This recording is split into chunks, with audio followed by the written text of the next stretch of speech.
김미무렵부장 동지, 열병부대들은 조선노동당 창건 예순도 경투.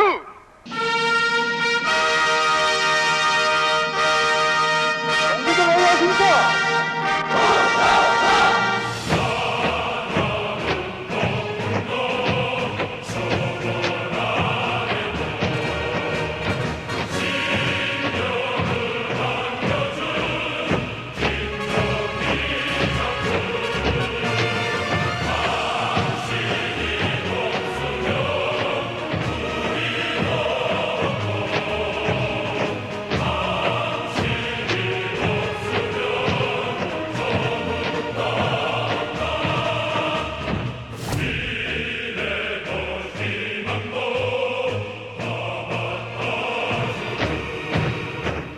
Right after we launched VBS, people started saying, North Korea, why don't you go to North Korea? Why? Because nobody knows anything about North Korea.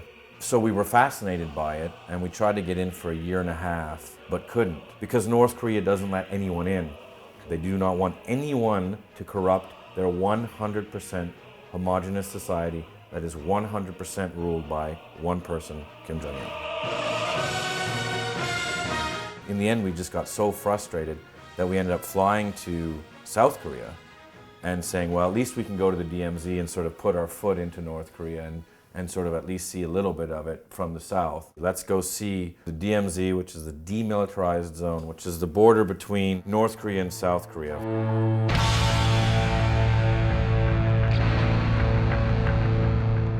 Since the Korean War ended, it's been the most militarized zone on Earth, with 2 million estimated troops on the North Korean side, about 500,000 on the South Korean side, missiles pointed at each other, artillery, tanks. There's 3 million mines on the border itself. In fact, there's so many mines that the North Koreans built invasion tunnels where they went 70 meters down, and they're like, we can be in Seoul in an hour and a half. Now, the CIA and the American Army have found a number of these, but they think that there's even more. It's been called the end of the world. And it's the closest you can get to seeing North Korea. Getting to the DMZ isn't easy. It's only an hour and a half north of Seoul, but you have to go through about 15 checkpoints. Then you have to go through a United Nations sort of indoctrination session where they're like, don't point, don't look at them, don't take any pictures, don't do anything. We're only going to be there for 2.5 minutes.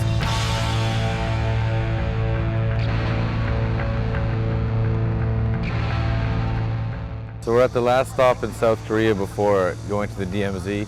This here is Freedom Bridge. Right after the Korean War, it was the last time the North and South exchanged POWs. And on the other side of that now, a little further back, is North Korea. Right here, it's kind of like a theme park, but as you see, like just beyond the theme park, kind of hidden by the trees, there's barbed wire and landmines and checkpoints everywhere. So it's kind of a very bizarre theme park. So a lot of families come when they put up messages or prayers for their family in the north that they've been split and never allowed to see. So they all come here and make a pilgrimage and say, okay, this is what I'm going to put up. Someone's put up some golf balls there. I think the South's going to lose pretty damn quick. They're going to be sort of rave soldiers brought up on PlayStation versus the North Koreans who eat grass and sleep with their AK.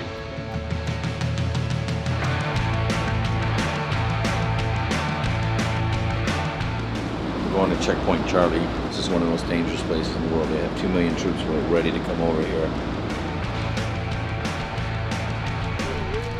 And so you get off the bus and you look across and there's North Korea.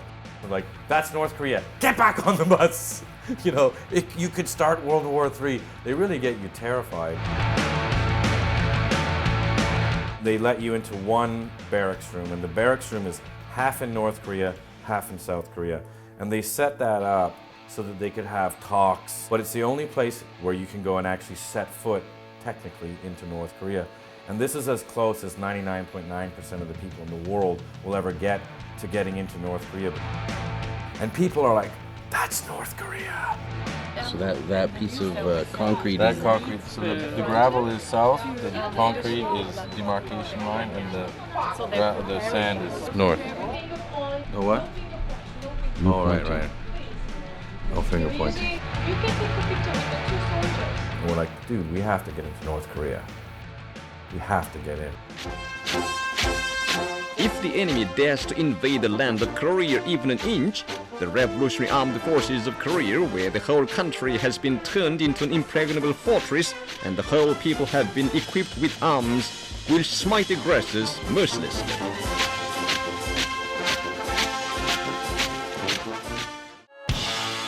North Korea is a regime arming with missiles and weapons of mass destruction. States like these and their terrorist allies constitute an axis of evil, arming to threaten the peace of the world. The United States of America will not permit the world's most dangerous regimes to threaten us with the world's most destructive weapons.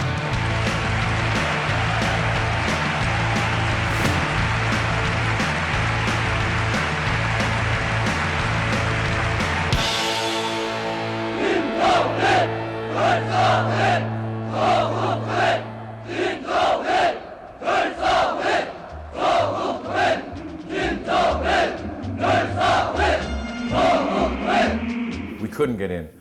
We tried through the embassy, through press, through Swedish embassy, British embassy, Canadian embassy, German embassy, and I was saying to myself, what in God's name is going on here? So we were interviewing North Korean refugees in South Korea, and a few of them had said, just go to Shenyang and bribe the consulate there. That's what everybody else does. So we were in South Korea and we said, why not? We're here. So we flew up to China. We had nothing to lose.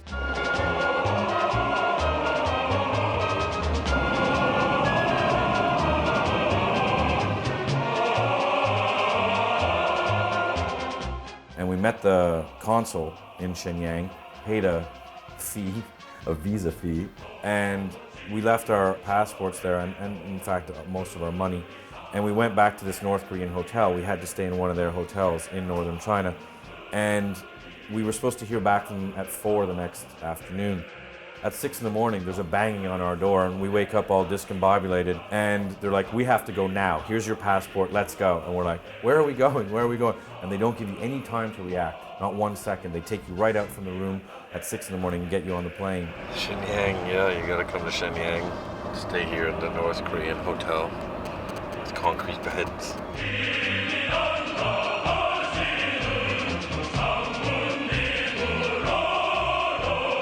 You're not allowed to bring anything into North Korea. You can't bring a cell phone, you can't bring a computer, you can't bring any printed material, any music. They don't want you to have anything that you can even leave there. In fact, they don't want you to bring any type of camera in that is too sophisticated. No telephoto lenses, nothing. You can bring basically a point and shoot and that's it.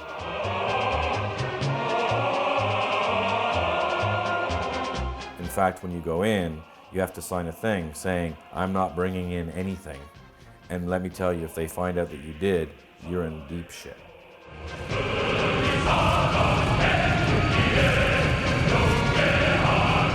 And then you're flying from Shenyang to Pyongyang in North Korea and you go, holy shit, we're going to North Korea.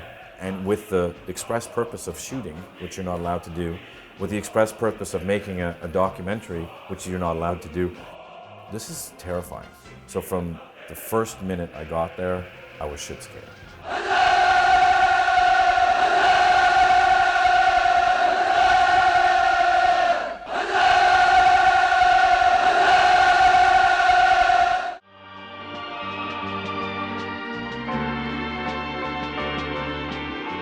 The monumental structures built in Pyongyang sing the praises of Kim Jong-il, who made unremitting efforts for their construction.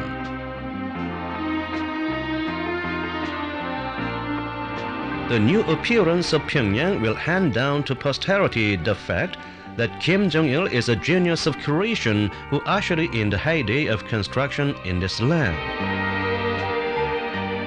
First sight of Pyongyang. Pretty dismal.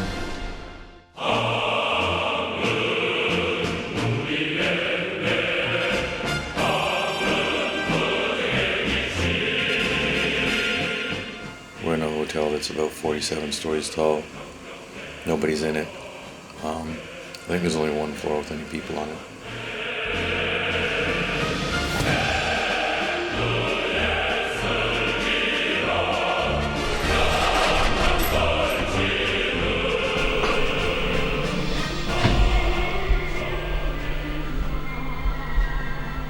We're in the hotel room, and we've been told that they're bugged, that they're listening to us. I don't know if whispering is gonna help.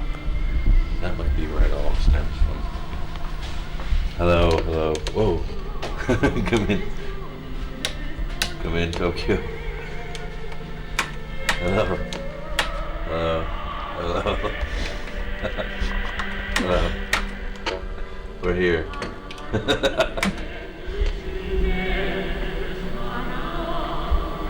Very good.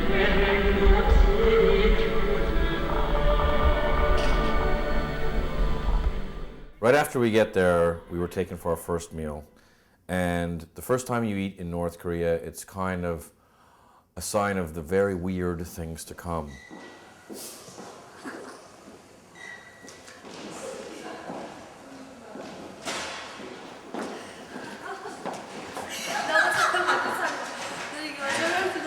is where we go here.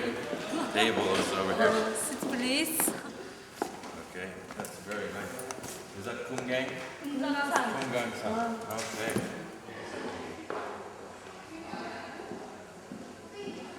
We're in the big banquet room. As you can see, it's huge. There's about 20 women who are getting ready for our dinner. First of all, they give you about 3 or 4 courses of absolutely inedible food. It's just matter. It's like fried matter. And you're kind of going, yeah, yeah. But you're waiting for everyone to fill in. When's this banquet happening? When's the banquet? There is no banquet. Where is everyone? It's not very busy here. You realize they've gotten so much bad press for not having food that they want to show, oh, there's plenty of food. Food everywhere. And they're carefully laying out the food the whole time you're eating. And then as you're leaving, you notice they're pulling all the things they've just carefully laid into little tiny trays that they're carefully going to bring back and keep for the next day. And you're just sitting there by yourself, eating your matter, going, okay, I've come to crazy land.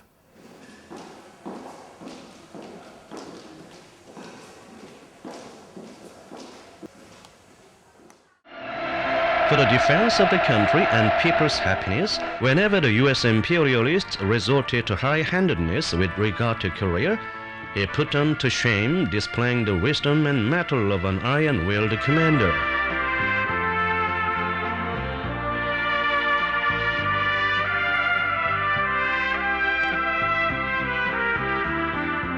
The Korean People's Army displayed its invincible power.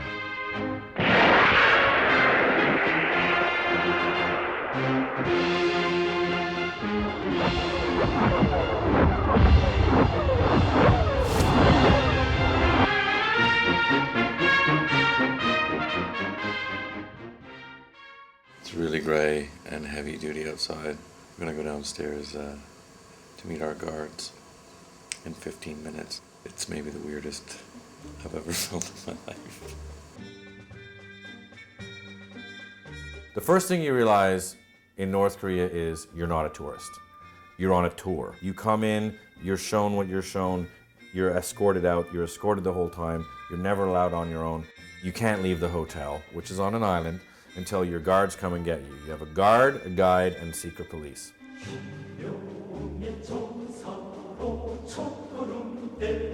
The first place they take you is to the Pueblo, which is an American spy ship that they captured in the 60s during the Cold War, and they docked it in downtown Pyongyang, and the indoctrination starts. They disguised the ship as a civil marine research ship, and they intruded into our territorial waters in 1968, but captured by our Navy.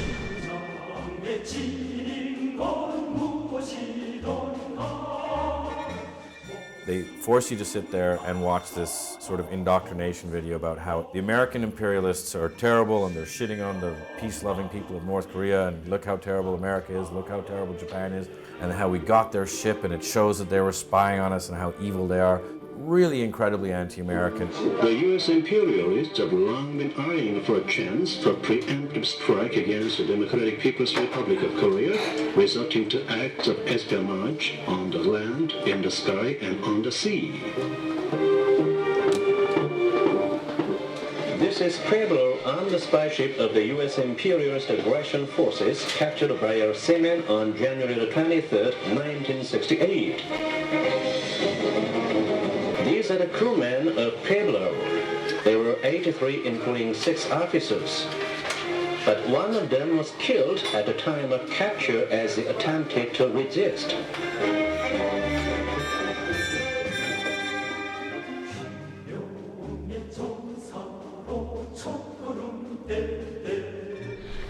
These holes were made by splinters of a shell on our ship. So one of the U.S. soldiers ran to take weapon here, but he killed by splinters of a shell.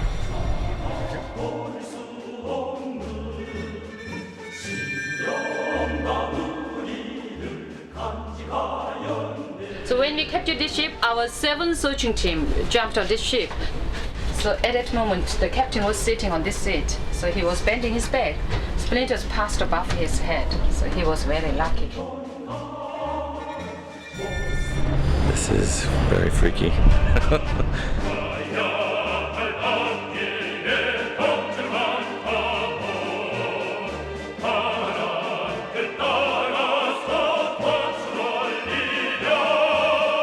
On the way here, there's a big poster that says, "Way to pieces" on the point of a bayonet.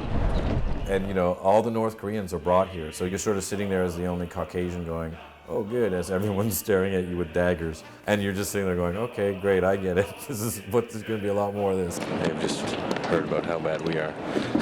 So I don't know if they like us very much.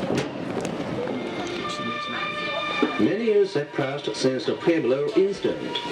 But Pueblo, a witness of history and prophecy, will testify century after century the crimes of aggression committed by the U.S. imperialists against the Korean people.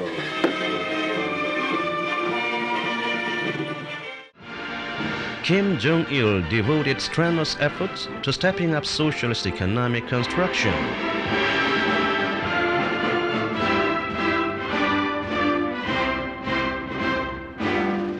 He teaches the leading officials that motivating the people's ideas is the key to making innovation, and that the creative enthusiasm of the masses could constitute the untapped resources for increased production.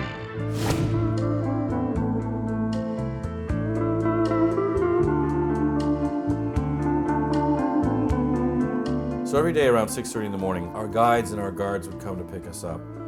They'd put us in a truck, drive us out to some monument, and you drive for like 2 hours. And the first thing you notice there's no cars.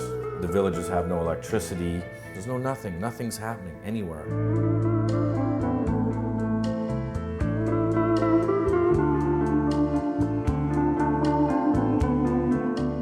We're going down south from Pyongyang. As you can see, there's nobody on the roads at all. There's no cars on the roads. We're at a tea shop right now. And as you can see, I'm the only guy here. We're just sort of driving on lonely roads and going to lonely tea shops. And there'd be the tea girl who speaks English and has been waiting for you. And you realize she's been waiting about 6 months for anyone to show up to sell her tea. How are you? Some tea? Tea? Like a coffee? Sorry? Coffee? Coffee? No. This is tea? What is this? Tea? What's this here? Hello? Okay. And she's just so excited you're there, and you realize she hasn't seen anyone in 10 months. And this is going to be another 10 months before anyone comes. You want to dance?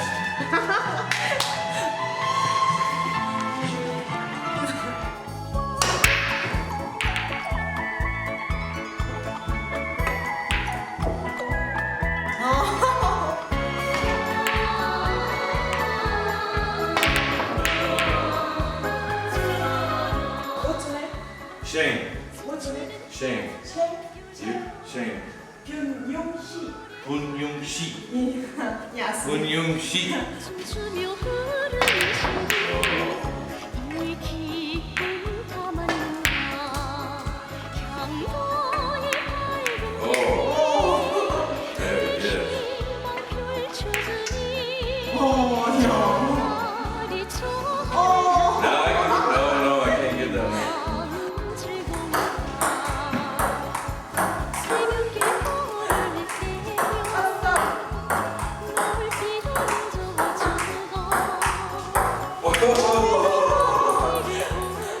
I like you. Thank you. Thank you. Thank you. This is our tea room. We gotta go. We're late. We had a good time. It's so surreal. There's nothing normal that happens ever in this whole country.